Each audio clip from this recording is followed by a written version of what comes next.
Welcome to the Aesthetic Doctor Podcast. We don't shy away and keep secrets here. We empower you with education, telling you the truth about all things aesthetic medicine while encouraging you to be the best version of yourself.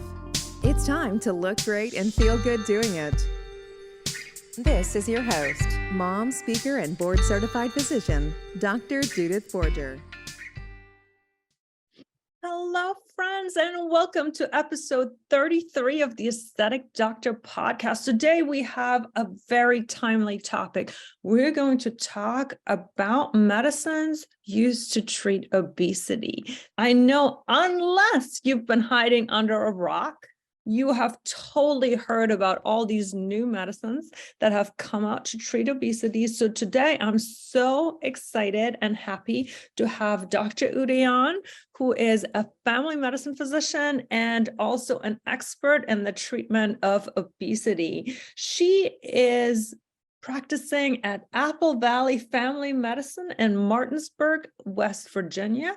And she also hosts the Weekly Dose with Dr. Uday, which is a podcast where she really talks about all the primary care and medical questions patients have. She practices full spectrum family practice. She practices obesity medicine, and she also does some aesthetics. As a disclaimer, before we go into this episode, of course, when we talk about these medicines and treatments for obesity, all the information that we talk about is for informational purposes only. And Dr. Uday and I are not your treating physicians unless you are our actual in-person patient. And so please, please, please go chat with your own doctor, get an actual consultation.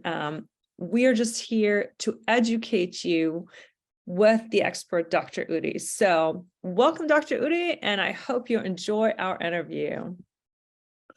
Dr. Uday, I'm so excited to have you here and to talk about these obesity medicines because, I think they've been all the rage. And the mission of my podcast is really to bring accurate information to patients and other consumers from the expert. And you are clearly an expert. You do a lot of obesity medicine, even though you do the full spectrum of medicine, which in my opinion makes you even more of an expert because, you have more than one, you don't just have one hammer and one nail. You can really look at the whole patient. You can treat the whole patient. And as part of that, if it's appropriate, kind of start obesity medicines or obesity treatment. So first of all, if a patient really desires some obesity treatment, how does your process really begin and determine if somebody's even a good candidate? So when they first come in to see me, usually I have an intake that I do with them to get more information about the patient because, everybody's different. Some people, have a, more of a genetic just predisposition. There's also, a behavioral issue. They may have been some sort of trauma or psychological component to it. So it's the full gamut. So I usually do an initial intake. I tend to see my patients once a month. And sometimes a lot of the times it's that lifestyle, working on the behavioral part of it. And then sometimes it can include medications as well, depending on what the patient wants to do. But I always make sure that they know what the options are. So yes. I love that. So going into the medications, I think, recently you can't have turned on the news or Instagram or Facebook or really lived in this world without having seen that there's been some real breakthrough in the treatments for obesity over the last maybe year or two. And so I would love to kind of dive deeper into what the medicines are. How do they work on the body? Sure. So there are quite a few categories that we have now. At first, it used to be just phentermine, which is a stimulant.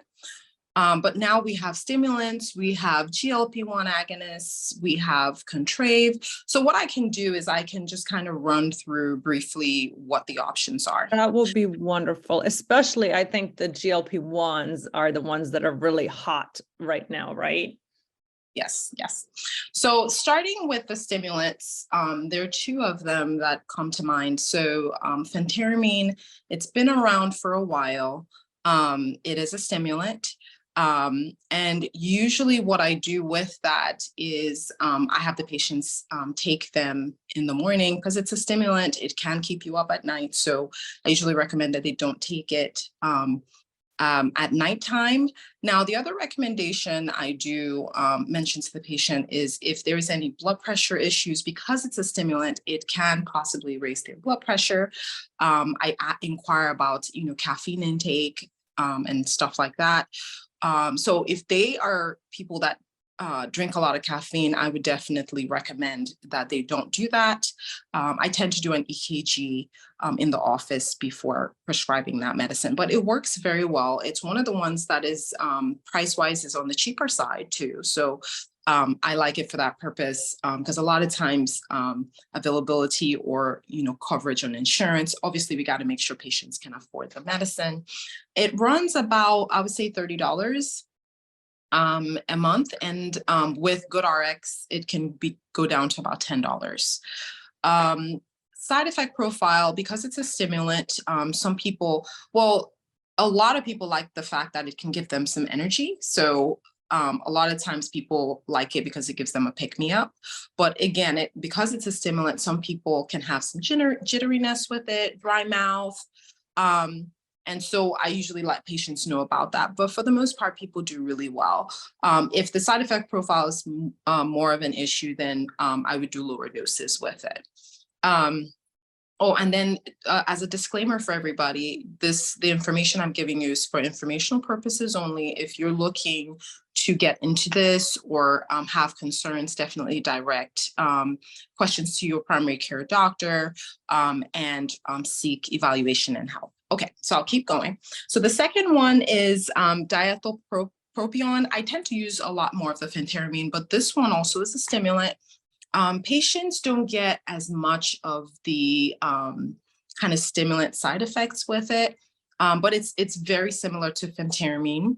And so it's one of the other options that we have. There is another medicine called Qsymia. Now it's a combination of phentermine and Topamax. Now, Topamax, we use it for chronic headaches and has other indications that we use it for. But that combination of phentermine and Topamax definitely helps with appetite suppression and early satiety. So a lot of times patients can get on that, but pricing wise and insurance coverage is not as good as with just the phentermine by itself. So a lot of times I will break it up for that reason. Now, some people will mention a very small percentage might say they have like a brain fog with the Topamax or what I call paresthesias or kind of a numbness, tingling in their fingertips. And so I do alert patients of that. Now, Topamax in itself helps patients that have an issue with soda intake. It makes soda taste flat. So sometimes with that intake, if that's an issue, then that would be something that I would ask them. And it's always, option for the patient. So I'll keep going. So now into the GLP-1. And just so I can add something, and obviously goes without saying that if you're already on another stimulant, like an Adderall or something like that, these medicines would not be for you, right? One or the other. So I always tell them, so when I'm looking at if they're already on a stimulant, they're not going to get a second one. Yes. So very good point. So the next category would be the GLP-1 agonists. These are very, very popular now. The two FDA approved ones specifically for weight loss is Wegovy and Saxenda. Saxenda has been around a little bit longer. It's a daily injection, while Wegovy was approved just recently, and that one is a once a week injection. The demand is really high, so they're not that easy to get. The way they work is they help to slow down the gastric emptying. And so basically the emptying of the stomach, and they help to suppress appetite at the level of the brain.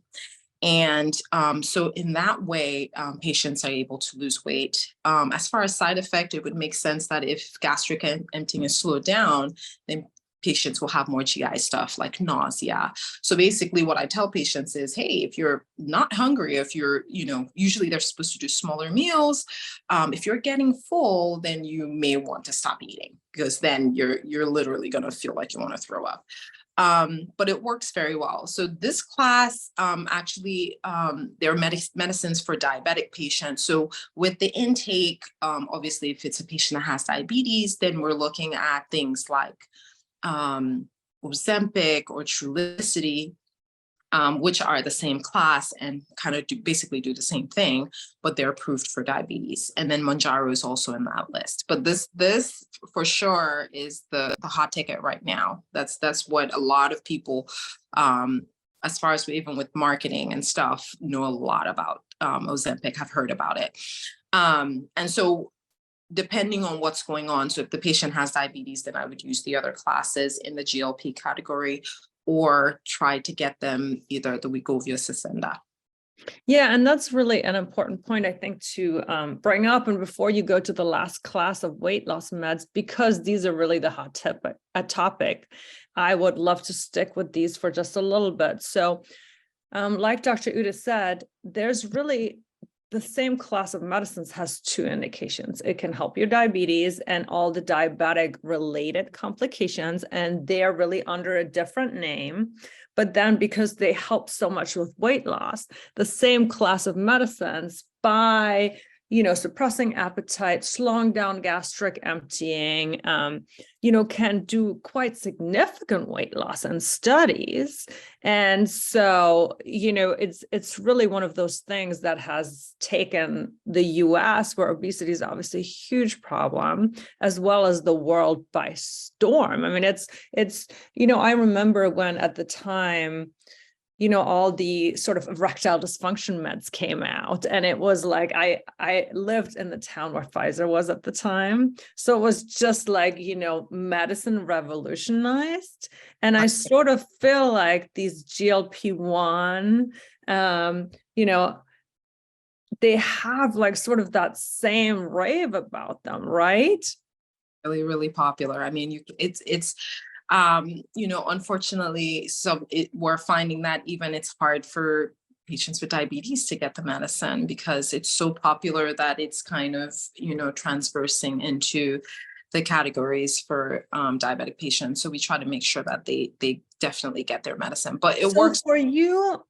And of course, Kim Kardashian famously used the medicines to lose her last 10 pounds of whatever weight she wanted to lose. Like, she was by no means fitting into the obese category. So of course there's like this whole trending thing. And I really wanted to talk to you about that. Like, who in your practice do you consider a candidate for these medicines? So for the weight loss, obviously with diabetes, so the patients that have diabetes, for them, then it's treating the diabetes, and then the weight loss is the side effect of the medicine, which is a great side effect. So in their case, it would just be the indication of, hey, your A1C is greater than 6.5, formally for diabetes. And then a lot of times, obviously, patients' A1Cs are higher than that, and they really need it for sugar control. Now, with weight loss, the formal definition is BMI of greater than 30. The other category, if they're not BMI greater than 30, would be a BMI of 27, but with additional comorbidities, either high cholesterol or, some other condition that would qualify them. But usually I think it's 2 comorbidities with a BMI of 27 to form. Awesome. And I love that you kind of clarified that. Sure. Because, I'm sure there is so many people trying to use them as a shortcut. And I don't mean that weight loss is a shortcut at all, but, I feel like it would absolutely not appropriate for me to say, well, I want to go from 125 to 118. Let me inject myself with whatever, because I have none of those comorbidities. And that's what I meant. I apologize. I did not mean to use the word shortcut as a bad thing, but I just mean that there's this huge potential for abuse, right, of these sort of medicines, especially if in the celebrity culture. I would say given that those examples. Yeah, it's The thing is, obesity in itself is obviously a big problem because then it brings on the medical conditions that we kind of talked about, things like diabetes, high blood pressure, high cholesterol, arthritis, obstructive sleep apnea. So for the patients that want the medicine, it's totally understandable that they want the medicine to lose weight to help with other things, even pain, chronic pain, patients with back Oh, pain. and that's what I mean. I just wanted to make sure that we highlight that they're made for patients with obesity, right? So, but we still have to make sure, as far as qualification, that they meet that category. So yes.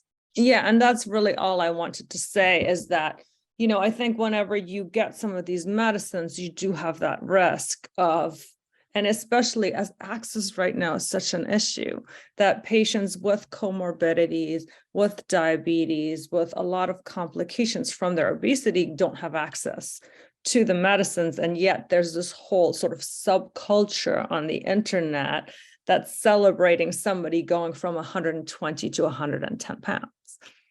A lot of doctors, like in the office, we really are, at least for me and the people I know, we really try to stick with the qualifications. Now, we're talking about the medicines, but the other one that we alluded to earlier was the lifestyle, because even with doing the lifestyle, because a lot of the medications are usually a jump start to get you started, but the lifestyle actually, the watching what you're eating, the high protein, low carb, high veggie diet, watching what you're drinking, drinking water 80% of the time, making sure you're sleeping, minimizing stress. All of that stuff matters, because even if you lose the weight, if you don't keep those healthy habits, you most likely will gain it back. So a lot of the times it's a lot of the medicines and just the other things that we do is an adjunct, but we're hoping to get our patients to adopt that healthy lifestyle so that over the long haul, they're able to lose the weight and keep it off. So for me, I say, the hard part, to be honest with you, is not losing the weight, it's keeping it off. And that's what he's dealing with. So, and I do love the fact, though, that patients that have struggled with obesity have these newer options, and that they have support from people like you. How long should people stay on those medicines? Just really talking about losing the weight and keeping it off. Yeah. So, I mean, for me, I know that, there's some doctors that would like to restrict. For me, I think when I look at it from the perspective of all the other comorbidities that surround this, so I would keep them for as long as they need it.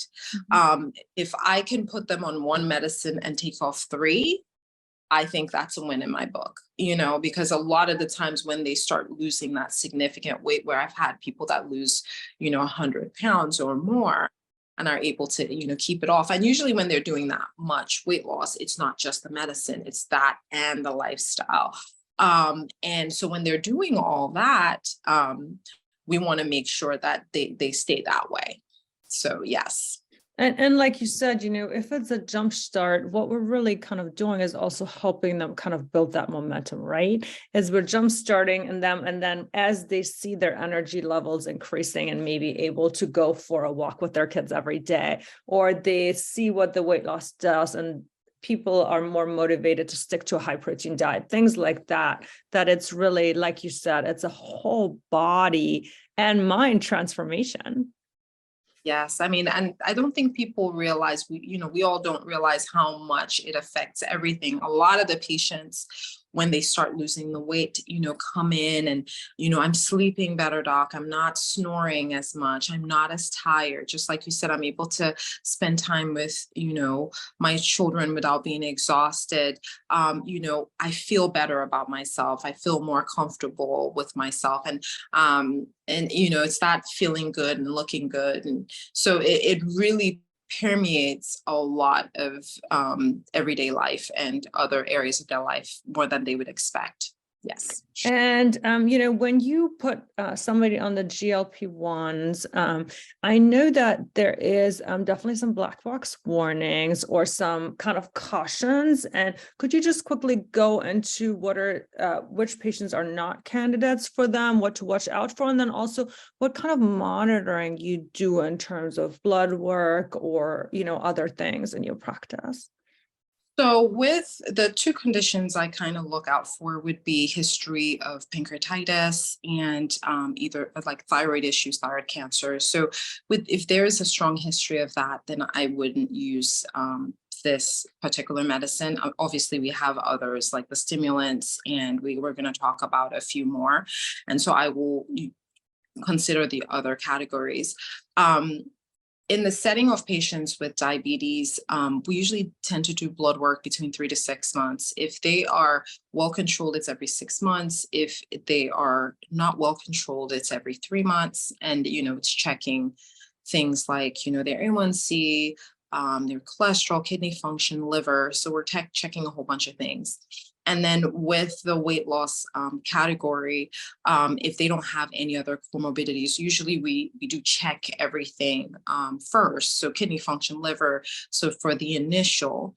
And then I usually check things like if a patient also mentions fatigue or tiredness, I'll check, vitamin levels, because sometimes that is part of the issue. So things like vitamin D, B12, folate, thyroid. So all those things do get checked as well. Awesome. I love it. Is any kind of thyroid condition a contraindication to them? Because I know a lot of people do suffer from hypothyroidism, or is it just specifically thyroid cancer? I would say ideally thyroid cancer, but for me, I'm very cautious. So if I hear anything thyroid related, I'm definitely taking a closer look. Awesome.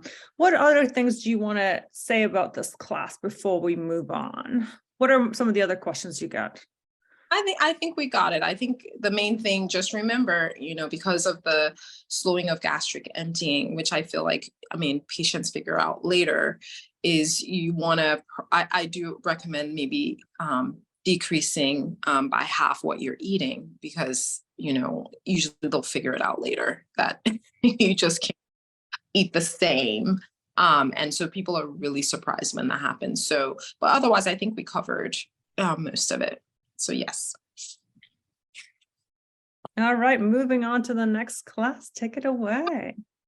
Sorry. So yeah. Okay. So the next one would be Contrave. I have my little notes to make sure I don't miss anything. That class, that medicine it's a combination of Wellbutrin and Narcan. It works at the level of the brain to help with appetite.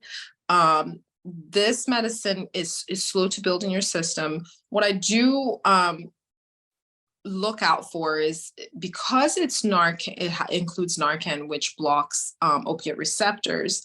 Patients that are on chronic pain medicine wouldn't be a good candidate, because it can basically put them in withdrawal.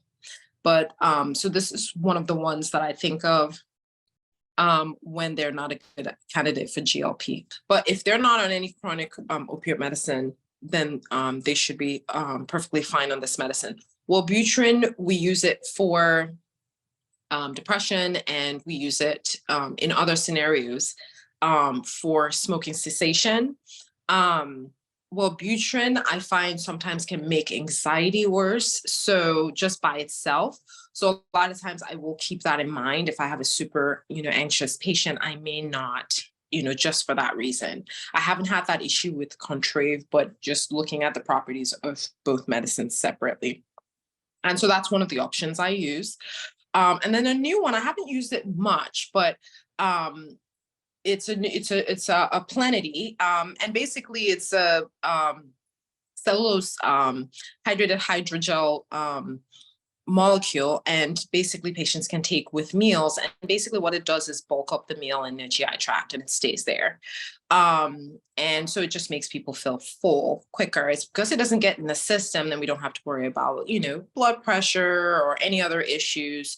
As it stays in the GI tract, patients will can have bloating or flatulence or gassiness or diarrhea. So those are the kind of things with that medicine. And then the last one, orlistat, that one affects your ability to digest fat, but I think it gives a lot of flatulence and diarrhea and stuff like that. So when I used it, I just, for that reason, didn't want to use much of it for patients, but it is an option for sure.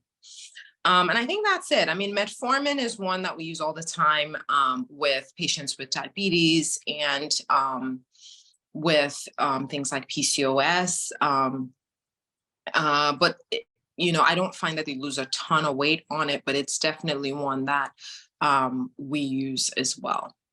And I think that's it. I think that covers most of the categories. That was an amazing list. Like there was some on there that I hadn't even heard of. So thank you so much. And, one of the themes about this podcast, or that we seem to come back over and over again when we talk with experts, is that really, if you're going to go on a medicine or you want to have medical weight loss, to really go to an expert like yourself, to go to a physician and not just kind of click on the ad on Facebook where somebody on the internet prescribes it for you. I mean, I'm sure you have seen whenever you even want to just get information on it, like the first 3 pages of Google, you cannot even get any information. It's all get prescribed in 10 minutes, no, anything necessary. How do you feel about that?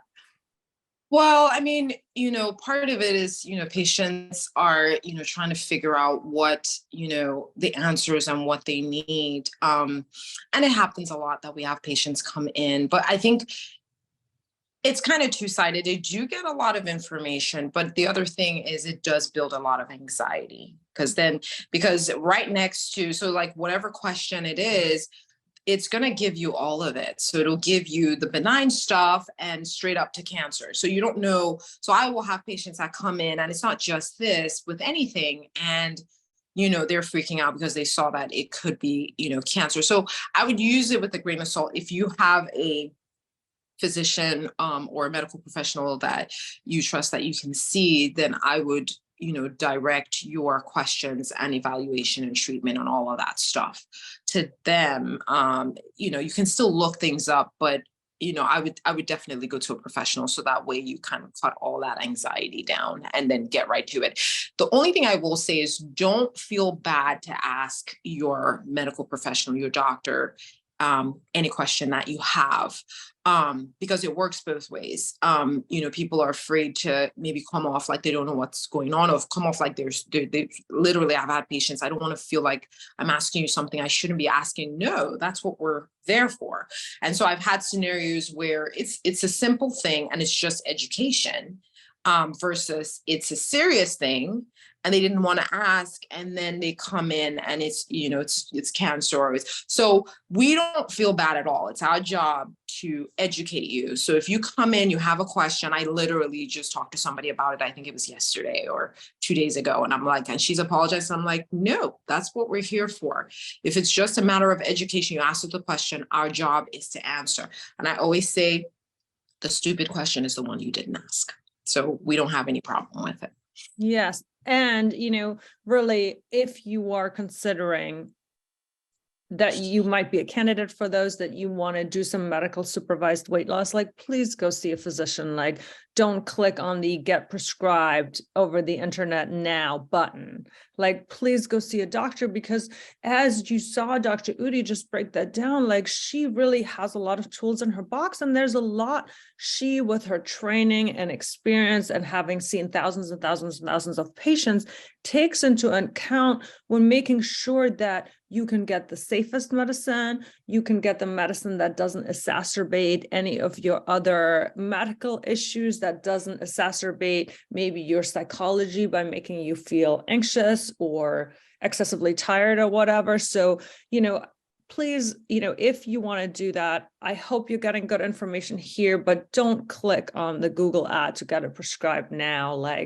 Please go see a healthcare provider. I agree. Just make sure that you get someone that knows what they're doing. Yes. Yes. And so you actually do a lot of other things, which I kind of want to highlight. You are also an aesthetic medicine provider as part of your practice. You do Botox, you do filler, you do some laser, you do some body sculpting. So I'm sure for your patients, you probably do a lot of the overall kind of, you really do the making them feel better from all the angles. And what's your kind of philosophy with all of that? So, most of it, I mean, I'm primary care, I'm a physician. So for me, it's always from the lens of prevention. So I'm always trying to figure out how to help people do think of it, lifestyle wise, do all the things to prevent. And then obviously if we're already there and we already have the ailment, then I have stuff in my toolbox to help with. So, and from that feeling good to looking good, it goes from, hey, mentally, how are you doing? Are you making sure that you're making time for yourself? Because a lot of my patients, are female patients, moms. And, obviously I'm a mom as well. And I know firsthand, being busy, having children, having dependents, and we take care of everybody else and we put ourselves last. And moms particularly feel really guilty about putting themselves first. And I'm like, it is not selfish at all to do that, because you can't pour from an empty cup. So you have to make sure that you're okay, because literally you're just going to be running on fumes and your family or loved ones are going to get what's left over. So if they usually, they care about you, they want the best for you. So if you want to be able to give your best, you have to be at your best. And so that's a lot of the times I talk about that as well, because patients will come in, maybe depression, anxiety, they're not sleeping. And then once you really get down to it and get a history, it's, my goodness, yeah, of course you're stressed out. You're working this many hours. When's the last time you took time for yourself? And so I talk about all those things, from being proactive and planning your week ahead of time to, what are you feeding your mind? What are you listening to? Are you taking time for yourself? Are you having me time? I think you should have me time at least once a week, but I always tell patients, if you can't manage that, then at least once a month where you have no responsibilities, even if it's for a few hours. Obviously, make sure your kids are with somebody you trust and you can take time to yourself. And then obviously all the physical things that we talk about, making sure you have good physical activity, make sure you're eating well with the high protein diet, low carb, lots of veggies, make sure you're drinking tons of water, because that helps to hydrate you and remove toxins. Make sure you're sleeping, you're set between 7 to 9 hours. So, and on and on. And a lot of times people know this. It's easy and simple, but I would say it's simple. I wouldn't say it's easy. It's simple, but it's easy to do and easy not to do, literally. So I talk about all those things, and then it's, everything starts from up here. And so then it's also what's your personal radio station playing? What are you telling yourself? And so I talk about all those things. And so to me, that feeling good and looking good, that's from the perspective that, I take it from. Yeah. I love that. And we completely agree. I always say, like, my mission is to have everybody live their most authentic and beautiful life. And I think it's sort of that same philosophy, which I think it's always so fun to talk to people that kind of share this mission of, like you said, feeling good and looking good. So all of my aesthetic medicine providers that I have, I ask them, what is their favorite aesthetic procedure to perform? I would say for me, it would be a tie between Botox and filler, just because for me, it's such an easy, simple procedure. And it's just, especially filler, it's right away. You can just kind of see that difference right away. Botox takes a few days, Xeomin is the one I use a lot in my office, and it's right away. And it's just such a little thing to just give you an extra little pep in your step. And so I would say those two. Yes. And what's your favorite procedure to get? Oh, I would say probably the Botox. just because, you get, well, for me, those thinking lines. Yeah. So it's very simple. And, even though I'm still thinking, I'm not having as much of the lines. So for me, I would say the Botox is the one. I think that has been like the unanimous vote. Like, it's like, with or without Botox, what are we talking about? Yeah. Yeah. So thank you again so much. And you also host a podcast, The Weekly Dose, where you kind of answer all questions. And so if you have resonated with Dr. Ude, definitely check out The Weekly Dose. But I'm going to let you kind of tell all of our listeners exactly where they can find you for all the different things that you're doing. Okay, so you can find me online at my website for my practice. It's www.applevalleyfamilymed.com. Like you said, I have a podcast. It's namely Weekly Dose with Dr. Ude. It also streams on YouTube. And I actually have it on Facebook as well. So on Facebook, it's our primary care site, which is the name of our practice, Apple Valley Family Medicine. So, and of course, for everybody who's driving, don't try to write this down. We have it in the show notes. So like any good podcast, all of this will be in the show notes. Thank you so much for coming on and for really kind of being our expert in this like really current and emerging topic. This is exactly what the podcast is meant to do, is to give you like real non-biased information from the expert. So thank you from the bottom of my heart. I'm sure our listeners really enjoyed it. And thank you. Awesome. Thank you very much.